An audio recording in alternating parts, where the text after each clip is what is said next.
Cette méditation quotidienne vous est présentée par le Centre Le Pèlerin, spécialisé en accompagnement psycho-spirituel. lepèlerin.org.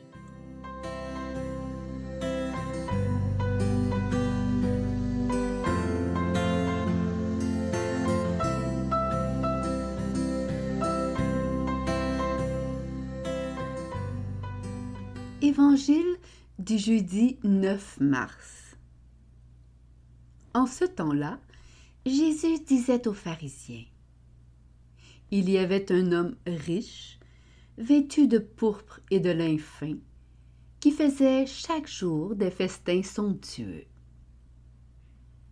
Devant son portail gisait un pauvre nommé Lazare, qui était couvert d'ulcères. Il aurait bien voulu se rassasier de ce qui tombait de la table du riche. Mais les chiens, eux, venaient lécher ses ulcères.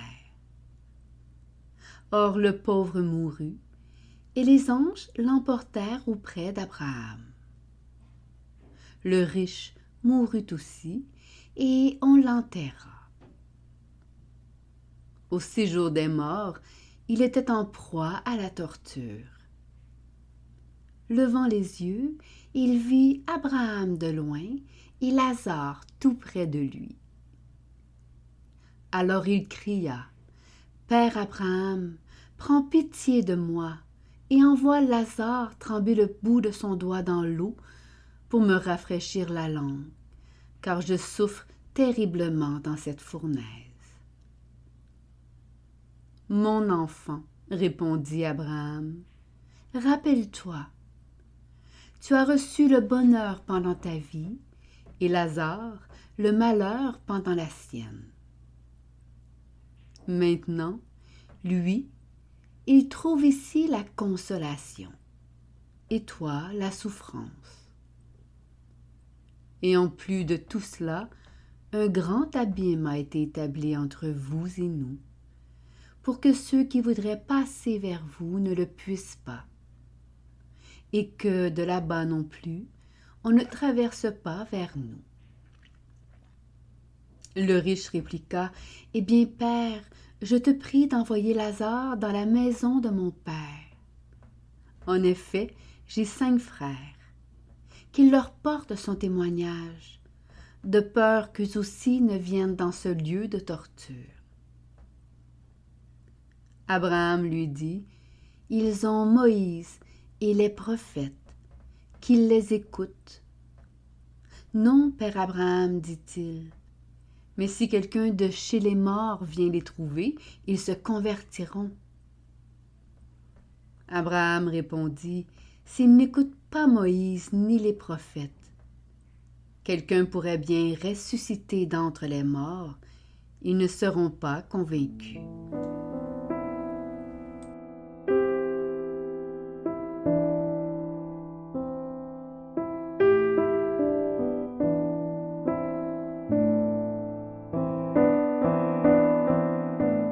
Méditation. Dans la méditation 21 du 25 septembre dernier, j'ai médité ce texte en parlant de la difficulté que j'ai à le regarder comme une lecture des fins dernières. Aujourd'hui, je le méditerai comme une tension ou même un combat en nous entre notre riche, pour ne pas dire notre jeune homme riche, et notre pauvre.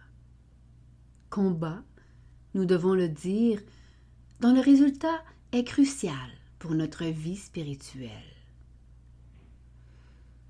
Le premier qui nous est présenté dans le texte est en nous cet homme riche, vêtu de pourpre et de lin fin, qui faisait chaque jour des festins somptueux. Jésus, en racontant cette histoire, ne peut condamner cette part de nous qui se vête des beautés du monde et qui les célèbre, même tous les jours. Car n'est-il pas grand de reconnaître et d'apprécier les richesses du monde? Le problème survient quand Et je prends ici la traduction du texte par André Chouraki. Un pauvre, du nom d'Elazar, Lazare, est jeté sur le seuil de sa porte, couvert d'ulcères. La situation montre donc que notre riche, sans nom, vit sa richesse, mais dans le refus d'accueillir sa pauvreté et la part blessée de son être. Et fort probablement dans le rejet de toutes les personnes qui lui rappellent sa propre pauvreté. N'est-ce pas ce à quoi l'évangéliste invitait le fils aîné avec l'histoire du fils prodigue et l'exclamation du Père? Mais il fallait bien festoyer et se réjouir, puisque ton frère que voilà était mort, et il est revenu à la vie. Il était perdu et il est retrouvé. La joie de Dieu et de l'être humain tient réellement à sauver ce qui était perdu en nous, afin de se retrouver. Le chemin spirituel et son combat est de permettre au Christ de venir unir en nous la part riche et la part pauvre, la part saine et sainte et la part blessée et pécheresse. À cet égard, la distance d'auto-jugement, d'auto-accusation, de culpabilité et de peur envers notre part blessée est l'achoppement continuel de notre vie spirituelle. Et le texte semble nous dire que si nous ne franchissons pas cette distance en ce monde, elle demeurera dans l'autre monde. Un grand abîme a été établi entre vous et nous, pour que ceux qui voudraient passer vers vous ne le puissent pas, et que de là-bas non plus, on ne traverse pas vers nous. Le mal que nous avons intériorisé nous a fait croire que nous ne sommes pas aimables, que nous sommes sans valeur, que l'autre est source de malheur, que la relation ne donne pas la vie et n'est pas amour. À tout cela, nous avons donné foi, si bien que ce pauvre en nous, couvert d'ulcères du mal vécu, nous le jetons dehors sur le seuil de notre demeure intérieure. Malheureusement, ce faisant, nous jetons dehors qui nous sommes, la part de nous qui porte un nom, Lazare dans ce cas, et nous nous ensevelissons dans les richesses du monde et devenons un riche sans nom. Comme nous donnons foi au mal et ce qu'il a dit de nous, nous finissons comme ce riche et nous refusons nous-mêmes la grandeur réelle de notre être et la beauté de notre vrai nom caché en notre pauvreté. Un tel chemin est celui d'une mort à qui nous sommes.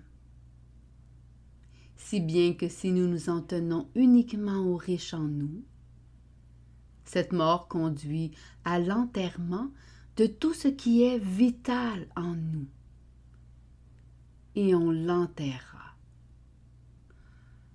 Quand, au contraire, le chemin d'accueil de notre pauvreté, pour lui donner la joie de revenir à la maison comme le fils prodigue, fait que notre mort devient une naissance en Dieu. Emportés serons-nous alors auprès d'Abraham. Et il n'est pas banal que ce soit Abraham dont il est question ici, car il a toujours représenté notre Père dans la foi. Il nous rappelle donc ici que nous devons croire à notre nom donné par Dieu, nom caché dans le plus intime de notre pauvreté, cachés derrière les ulcères du mal auxquels, malheureusement, nous continuons à donner pouvoir sur nous. Une telle conversion et une telle union en nous du riche et du pauvre ne peuvent survenir que si notre riche prononce cette prière extraordinaire. Eh bien, Père, je te prie d'envoyer Lazare dans la maison de mon Père. Il demande à Dieu le Père de l'aider à convoquer, à faire revenir qui il est dans la réelle maison du Père, celle de son pauvre, celle de cette part blessée en lui, où a été abandonné ce qu'il est, son véritable nom, sa véritable identité. Il nous faut ici nous rappeler que nous sommes riches véritablement que de notre pauvreté, car elle reçoit tout de Dieu. Si nous la jetons dehors, croyant faussement s'appartenir, nous perdons notre propre vie au lieu de la gagner. Notre résurrection doit se vivre en ce monde comme une naissance à nous-mêmes, une vie qui éclate en nous. Et nous deviendrons alors ce que nous sommes appelés à être, une maison du Père. C'est là que se trouve la véritable fête et la joie sans tache et sans fin. Le festoiement du riche au cœur d'un monde sans Dieu, sans lui-même et sans les autres, n'est pas la fête du Père dont la joie éclate, parce qu'il fallait bien festoyer et se réjouir, puisque ton frère que voilà était mort et il est revenu à la vie. Il était perdu et il est retrouvé. Notre chemin de résurrection est donc un retour vers nous-mêmes. Ce qui fut l'appel de Dieu à Abraham, va vers toi. Là est le chemin pour unifier en nous richesse et pauvreté, qui deviennent alors festoiement. Festoiement de Dieu en nous et de nous en Dieu, dans une danse de deux pauvretés. Méditation écrite par Stéphane Thériault.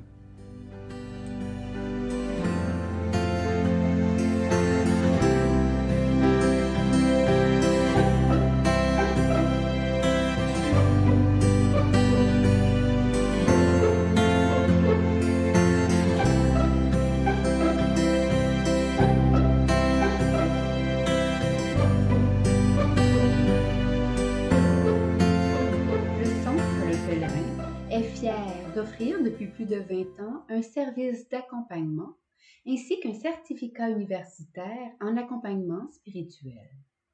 Tous nos services sont offerts en ligne.